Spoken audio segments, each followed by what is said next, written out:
Баршаларыңызға сәлем қыздар, сіздермен бірге қолөнер арнасы. Бүгін сіздерге ерекше болып тоқылатын сумканың тоқылу жолын көрсеткім келіп отыр. Видеоны көрмес бұрын арнама тіркеліп, лайк басып қолдап кетіңіздер. Сөмкемізді тоқу үшін бізге 0,8 мм бусин қажет және 0,2 мм осындай кішірек түрінен қажет. Осы екі бусинмен тоқитын боламыз және бізге 0,5 мм лескамен жұмыс жасайтын боламыз. Ең алдымен лескамызды өзімізге керегінше етіп кесіп алып, осында моншағымызды өткіземіз. Бір үлкен моншақ, бір кіші моншақ, үлкен моншақ, кіші моншақ етіп, әр қайсынан төртеуден өткізіп шығатын боламыз. Видеоға мұқият қарап отырыңыздар, барлығы өте түсінікті. Егер түсінбеген жерлеріңіз болса, комментарияға жазсаңыздар, сіздерге түсіндіріп беретін боламын. Мінекей, қараңыздар. Соңында кіші моншақпен аяқтаймыз. Мінекей, енді мына тұрған жерде, қараңыздар, мына үлкен моншаққа крючок жасайтын боламыз.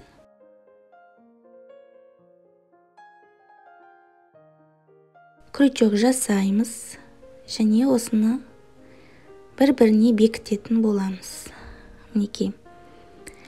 Бізде мына жерде, қараңыздар, мына тұрған крючокты осы үлкен моншақтың ішіне кіргізіп жіберетін боламыз. Мінекей. Сонда біздің моншағымыз жылжымай өз-өзін қатты ұстап тұрады.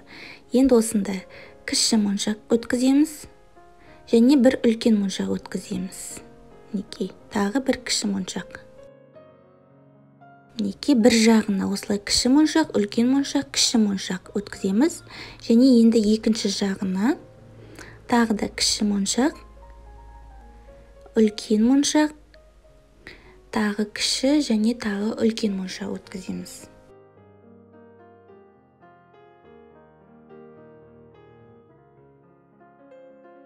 Бізде мына жақты қараңыздар, екі кіші, екі үлкен. Мұнда екі кіші, бір үлкен. Енді мынау үлкен моншағымызға крючок жасайтын боламыз.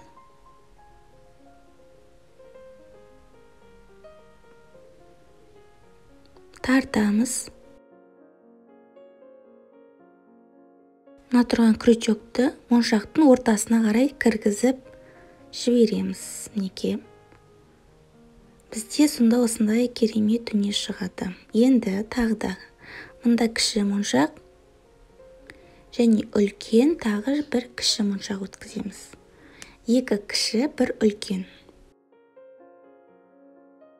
Енді келесі жағымызға кіші моншақ және үлкен моншақ. Тағы кіші моншақ және үлкен моншақ. Сонда екі кіші, екі үлкен.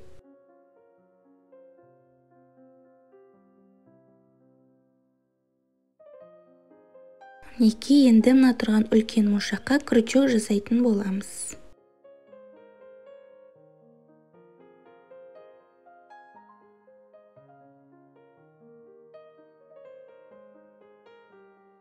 Мінекей, енді барлығын дәл осылай қайталап шығатын боламыз. Дәл осылай 8 қатар тоқимыз. Мінекей достар, біз 7 қатар тоқып болдық. 1, 2, 3, 4, 5, 6, 7. 8-ші қатар бұл бұрылатын жер болып саналады. Сол үшін сіздерге сол жерді көрсетейін деп шештім. Енді мына тұрған лескамызға 3 кіші моншақ және 3 үлкен моншақ өткіземіз. Мінекей.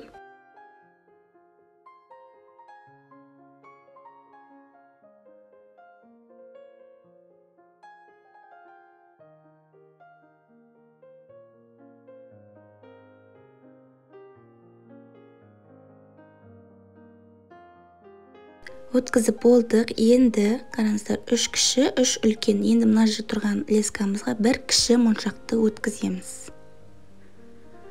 Мінекей. Енді мына тұрған үлкен моншағымызға крючок жасаймыз.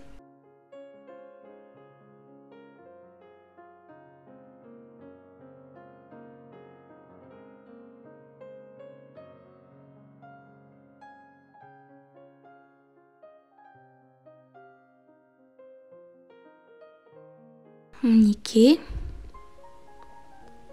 ортасына қарай тартып кіргізіп жібереміз.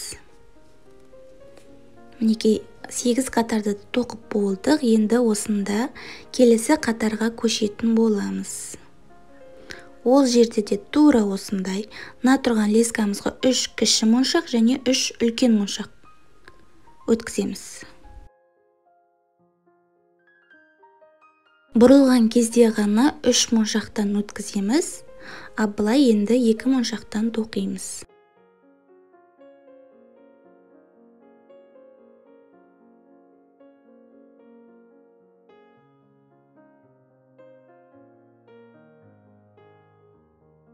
Енді мына лескамызға 1 кіші моншақ өткіземіз. Қараңыздар, енді осында крючок жасаймыз. Мына тұрған үлкен моншаққа крючок жасаймыз.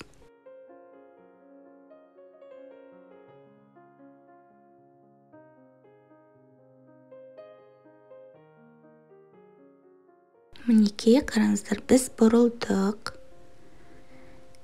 Мінекей, енді қараңыздар, осында 1 кіші моншақ өткіземіз.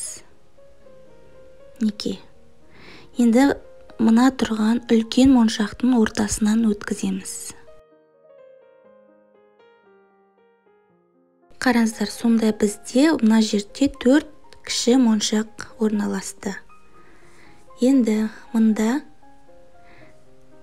қараңыздар, тағы да кіші моншақ өткіземіз астыңғы лескамызға. Енді мына тұрған лескамызға 2 кіші және 2 үлкен моншақ өткіземіз.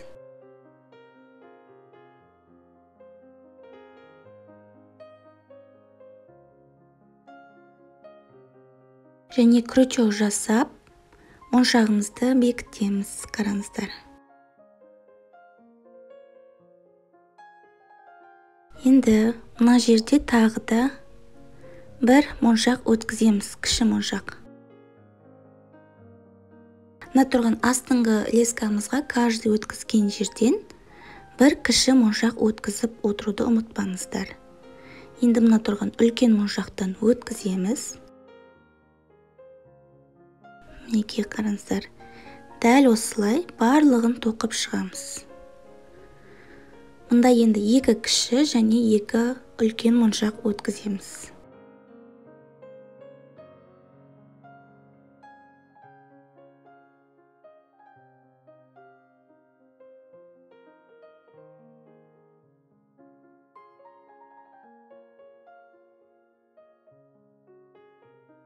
Мінекей, қараңыздар, өткіздік. Енді осында крючок жасаймыз. Дәл осылай 16 қатар тоқып шығатын боламыз. 8 қатардан былай қарай 16 қатар тоқып шығасыздар. Бізде мына жерде лескамыз таусылып қалды. Оны қалай бекітіп және қалай басқа лесканы жалғау керектігін сіздерге көрсетейін. Мына тұрған кіші моншақтан өткіземіз.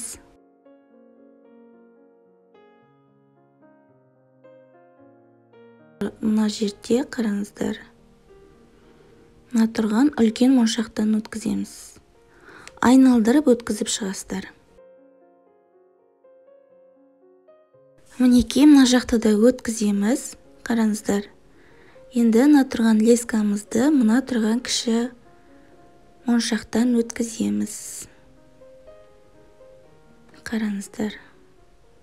Және мына тұрған үлкен моншақтан өткіземіз.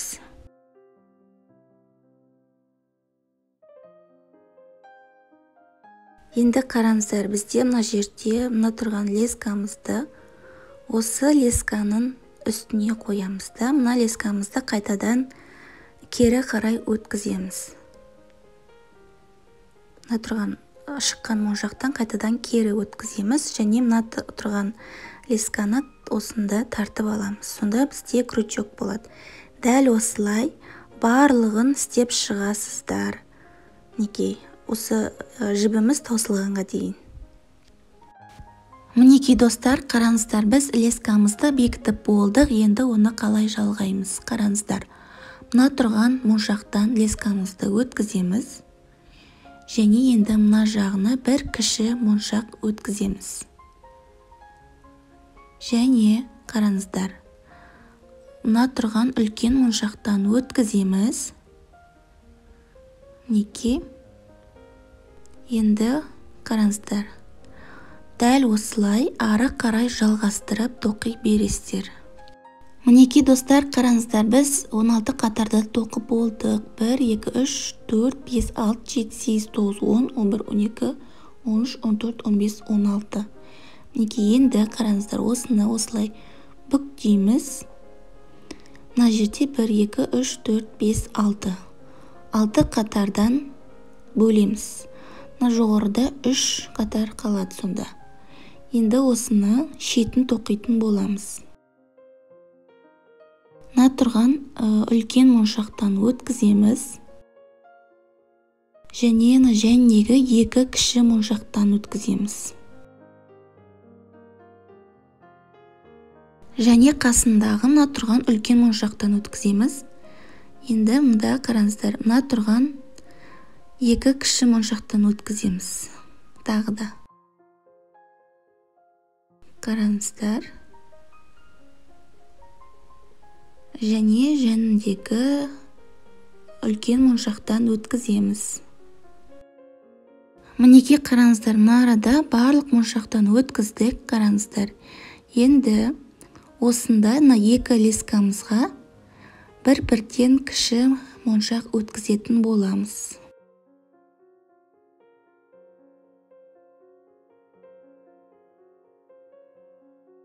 Өткіздік. Енді бір лескамызға бір үлкен моншақты өткіземіз. Және крючок жасап, мына екінші лескамызды бекітетін боламыз. Қараңыздар. Крючокты моншақтың ортасына кіргізіп жібереміз. Енді мына тұрған 2 лескамызға бір-бірден кіші моншақтан өткіземіз. Мінекей. Енді мына тұрған үлкен моншақтан өткіземіз. Жәніндегі мына жақты да тура солай мына үлкен моншақтан өткіземіз. Сонда қараңыздар, бізде мына арада 4 кіші моншақ жиналды. Мінекей. Енді осында 2 лескамызға бір-бірден кіші моншақ өткізетін боламыз. Мінекей.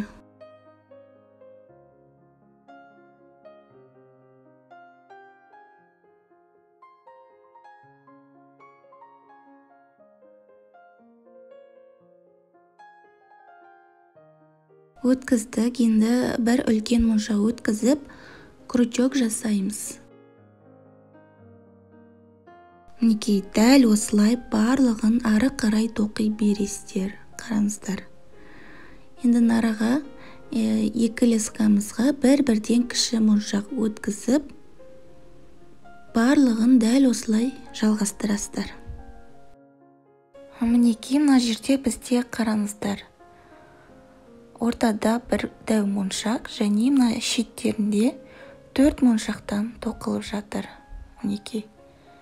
Дәл осылай мына тұрған 2 шетті де тоқып шығамыз.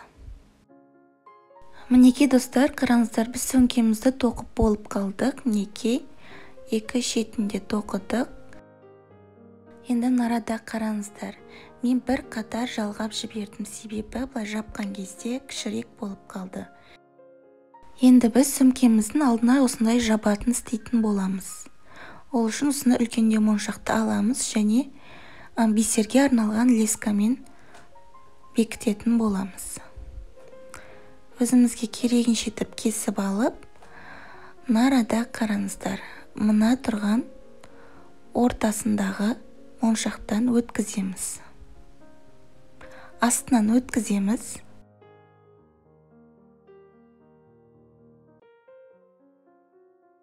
Және осында мына моншағымызды өткіземіз.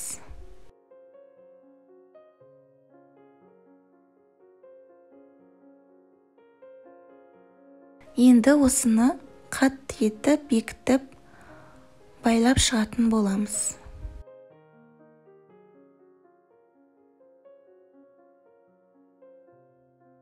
Мінекей тағы да қайтара өткізіп қатты етіп байлап бекітеміз.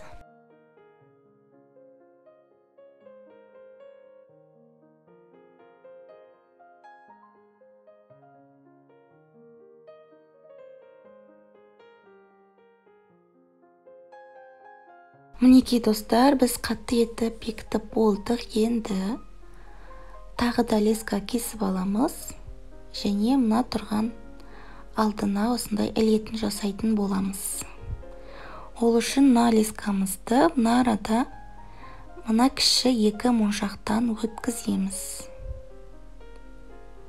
Мінекей енді осында 12 кіші моншақ өткізетін боламыз.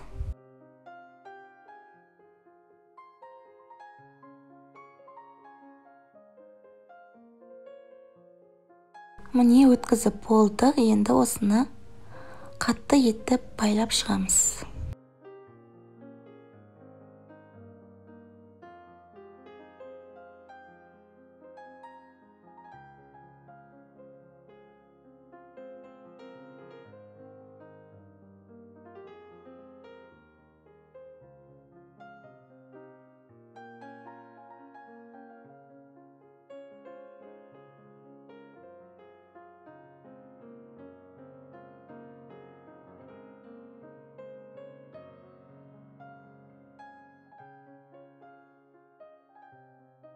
Мінекей достар, біз сөмкемізді тоқып болдық.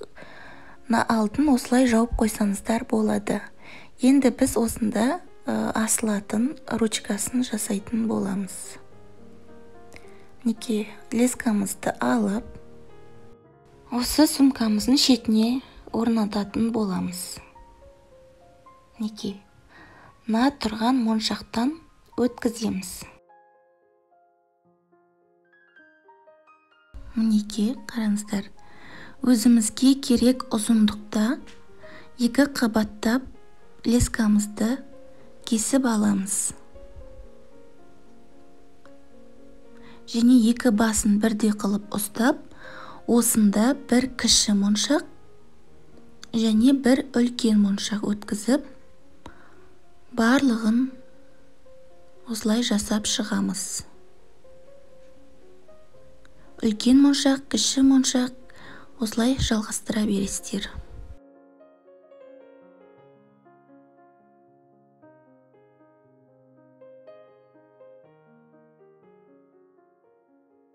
Дәл осылай өзімізге керек ұзындықта жасап аламыз. Мінекей барлығын жасап болдық. Енді осыны мына екінші жақтағы моншағымызға бекітетін боламыз. Мына тұрған үлкен моншақтан өткіземіз. Және енді осыны қатты етіп байлап шығамыз. Үзілмейтіндей етіп қайтара өткізіп байлап шығамыз. Мінекей қыздар, қараңыздар, біздің сөмкеміз осымен толығымен бітті. Қараңыздар, өте әдемі шыққан. Өздеріңіз қолдарыңыздан осылай жасап алсаңыздар, өте керемет. Видеоны соңына дейін көргендеріңізге рахмет. Сіздермен бірге болған қолөнер арнасы. Қош сау болыңыздар.